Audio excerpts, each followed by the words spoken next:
You are entering your 20th year, and you're also the 5th longest tenured FBS athletic director in the country. Do you know that? I did, yes. Okay. It's kind of scary. So looking back at all your time here, and now you're walking into this brand new facility that you have helped create, how does that feel? It's, you know, I was asked that the other day if this is like the highlight or the pinnacle, and it's one of them.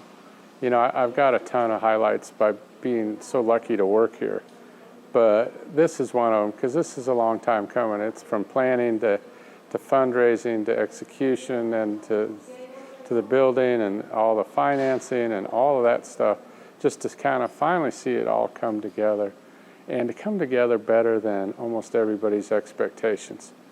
And that's what we wanted to do, is kind of blow it out of the water. What we wanted to do is have a building that says to our student athletes, you guys are important and your development's important, and you come here and it's going to be important. So everything you need is going to be right here in this building.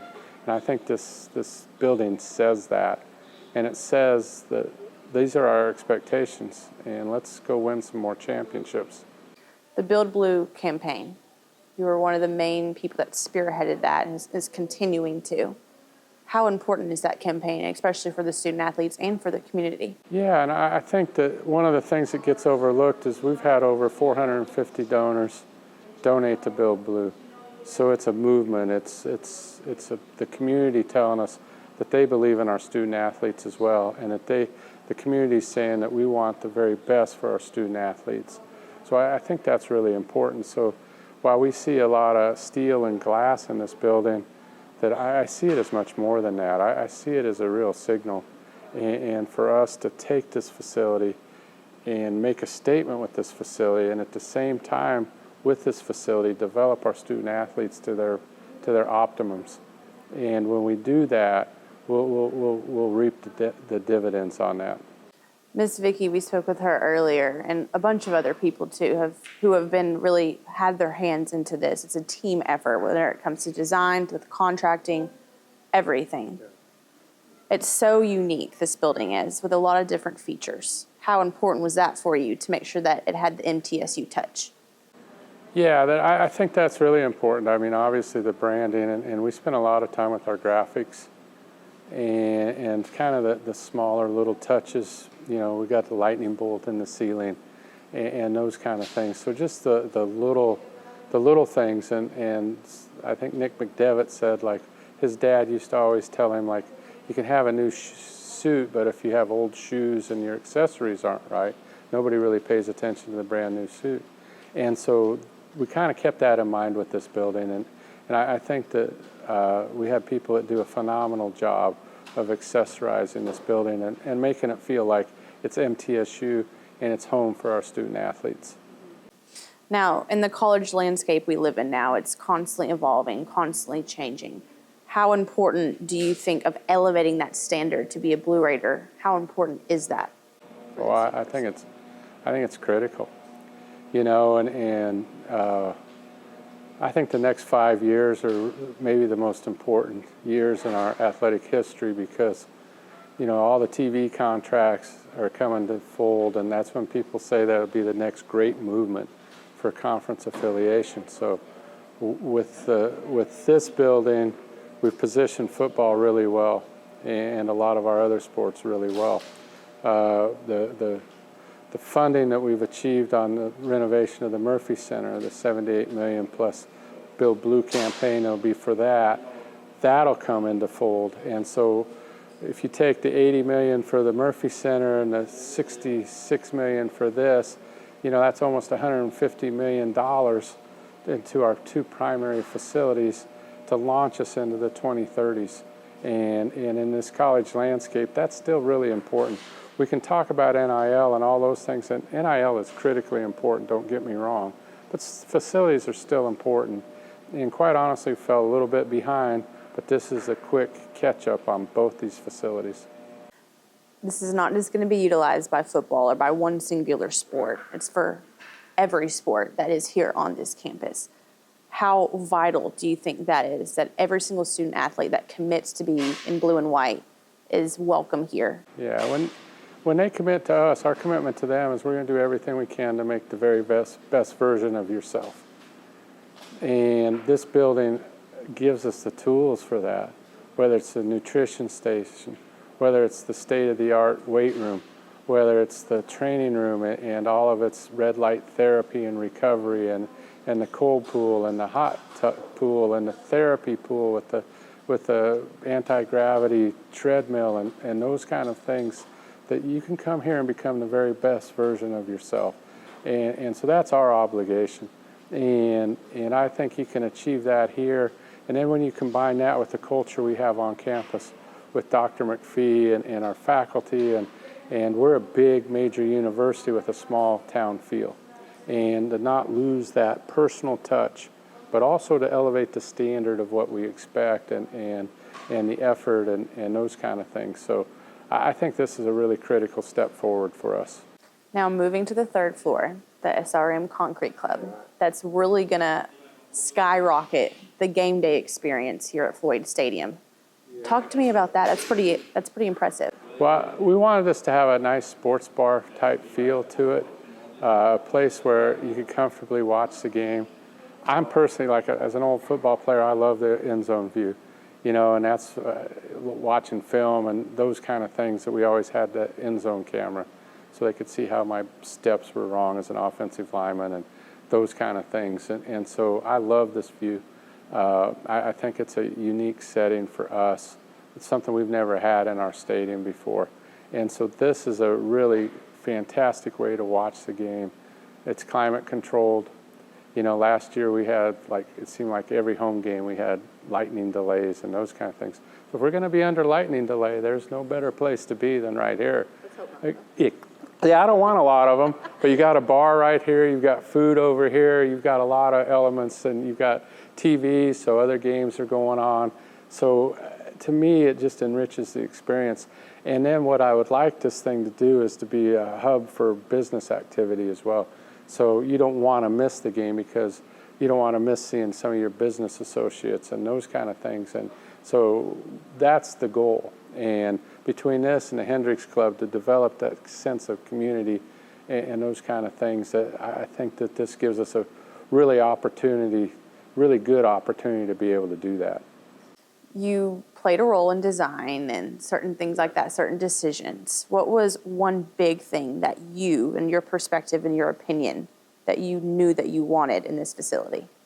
I was very hands-on from the beginning, so I wanted to have impact, and a visual impact. And like when we were doing our master plan and with the original design team and stuff, one of the problems that I've seen really in my first 10 years here until this building was built is that there's no photo opportunity, there's no open door, there's no open gate, there's no entryway to any of our facilities, there's no gateway. And how do we develop that? So after TSSAA, a team wins the state championship, where do they take their photo afterwards? Graduation, where are the graduation photos? And those kind of things. So those Instagram moments, those kind of things. I think this building helps provide that. And then with Phase 2 and the Murphy Center, it'll cement that in, that the visual, that this end of campus had fallen behind. It was a 1980s look. And the rest of campus was far ahead of us. I mean, the modernization and stuff down some of those corridors, it's phenomenal. But here we'd fallen behind, and this building anchors it. So I was really, the visual was really important to me. Then beyond that, you want visual, and then you want functionality. And I got to give Coach Stock a lot of credit, because his staff designed a lot of the initial layout and how the rooms are going to be laid out and those kind of things. So they had a lot of input. And then Coach Mason's staff comes in and tweaks it just a little bit to fit their needs. But it was a good overall plan. And what I like is it's kind of stood the test of two staffs. And so this building will last a long time, and it'll last a few more staffs. But it's functional. It's visual and it's functional. And that's what we needed and wanted. I think another word that I've been hearing all day today is efficiency. which is another huge thing, especially when it comes to the equipment, sports performance, like you said, weightlifting, training, all the things tied together. How impactful do you think that will also be, not just for the players, for the student athletes, but for the coaching staff, for people who are, behind the scenes as well? Yeah, from a football perspective, it's a ton, and all of our student athletes are going to use this building. But from a football perspective, like they had their offices are located in the far corner of the Murphy Center. And so to even come, when we had the old building here, they'd have to walk all the way over here for their meetings and those kind of things in the weight rooms. And so everything was separated. The locker room wasn't attached. So everything is kind of in separate buildings. And the last couple of years while we're building this building, they've had to use the press box. And so there was a lot of travel back and forth and those kind of things. And now it's just right up the stairwell, right down the hallway, all those kind of things. So everything's right here. And so I think particularly early on, our football staff and players will really appreciate how it's all housed together. And it is well thought out. So their movements are going to be a lot better. That's not going to be 5 or 10 minutes going back and forth and those kind of things. And even post-game, like last year, they'd have to go out the stadium and then walk all the way around to the old loading dock of the Murphy Center. And so it was a hike to get to the post-game locker room, and even at halftime. So even in those lightning delays, the visitors had a big advantage because they're right adjacent to the stadium. We had like a 5-minute walk. And so now we're right here in the end zone. Everything's in perfect. So I just think that we've wiped away all those disadvantages we've had, and actually now it's a huge advantage for us. With the community soon seeing all this, what would you tell them whenever they're coming here in the future for game days or just maybe possible recruits, anybody? Yeah. What would you tell them as the athletic director of MTSU whenever they are looking at this $66 million building? Yeah, that we're serious about the development of our student athletes. And that's the number one thing. And we want them to develop academically, we want them to develop athletically, and we want them to develop into great men and women. And this facility helps us with all that. And you add that with the love of the community. We've always had that throughout every sport we have.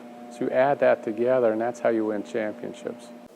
So yes, Stephen and Denise Smith, the ones whose names are on the building and who are a lot of the reason why it's standing as of today. Tell me their importance in all of this and who they are. Yeah, I mean, it's hard to quantify in an interview, and number one, they're great friends of mine. They're great friends of a lot of our coaches and staff. So they're there, their support there is financial, it's spiritual, they're there for whatever you need. So he's a Hall of Fame baseball player in our school Hall of Fame. He's chairman of the board of our trustees. He was chair of the search committee that hired me. So I've known him, and we've been friends for 20 years. And then Denise has always been the backbone of that operation. So every time we traveled together, every time we did our fishing trips in Canada, all those kind of things, that she handled all the logistics. She was kind of the sports fan behind it all. Like, you watch a baseball game with her, and she knows things before it happens. She's seen so much baseball. Her brothers were great baseball players. Her 2 sons were great baseball players.